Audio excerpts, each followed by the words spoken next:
હાલો guys, આજે આપણે જવાનું છે ધારીની માથે 10 કિલોમીટર કામે. આપણે નાહી ધોઈને તૈયાર થઈને બહાર નીકળી ગયા છીએ. ઝૂલાનો સામાન બામાન ભરાવીને તો હું અહીંયા બેઠો હતો. ત્યાં તો પિન્ટુના શેઠની રાહ જોતો હતો તો આવી ગયા મારા શેઠ અને ભરાઈ ગયા ગાડીમાં. શેઠ કહેવાય ક્યાં જાઉં? મેં કીધું ધારી જવા દો, ધારીની માથે 10 કિલોમીટર. એટલે મેં કીધું હવે કહો શું વાત છે, મારે વિડીયા ચાલુ કરવાના હોય. હા તો શેઠે દીધું લીવર, બહુ હુરાટી બોલાવે યુ પ્લેન હો. આ તો રિક્ષાવાળાની સાઈડ કાપી નાખી ભાઈ. ઈડાને મેં કીધું ધીરે ધીરે, ઈડા બહુ ફાસ્ટ ન હકાવતો, આપણામાં ઝૂલો ભરેલો હતો એટલે ધીરે હકાવવાની હોય. કાંઈ વાંધો નહીં. ચક્કી ગયો ગોળી આવી ગયું, ચલાલા આવી ગયું, ચલાલા અને ધારીની વચ્ચે અમે તો અહીંયા ભાઈ ઊભા હતા, રાહ જોતા હતા રિક્ષાવાળો આવ્યો તો કનૈયામાં અમે પી લીધી ભાંડા જેવી ચા પાણી પીને તો પછી મારા શેઠ કે હાલો પેશાબ લાગી છે. મેં કીધું તો કરી લ્યો, જો પેશાબ કરે.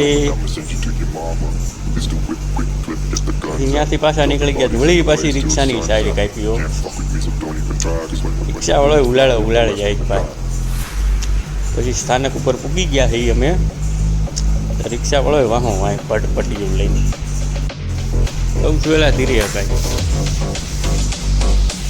વળી ભાઈ ગા ઝૂલો ફિટ કરી નાખ્યો મેં 5 મિનિટ નતો ઝૂલો ફિટ હો. ઈ તો જો કેમ લાગ્યો ઝૂલો? સુપર.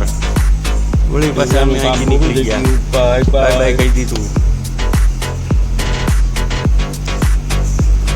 બેનને કીધું કે એક બાજુ હાલો, ચડી જાય, આ પ્લેન છે, ગાડી નથી. આ તો મારા મિત્રનું મકાન દેખાણું હો.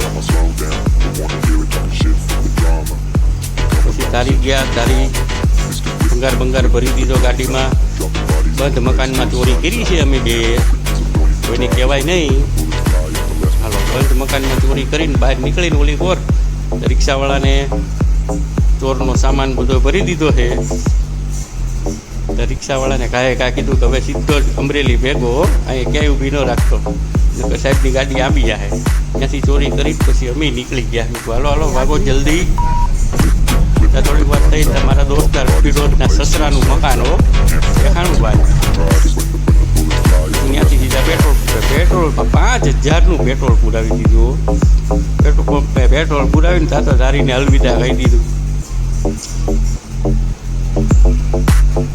ત્યાંથી પાછા આવી ગયા અમરેલી ચા પાણી પીને. તાતો રિક્ષાવાળો આ મોર ઊભો હતો આજ વખતે તો. વાહ ઈડા વાહ.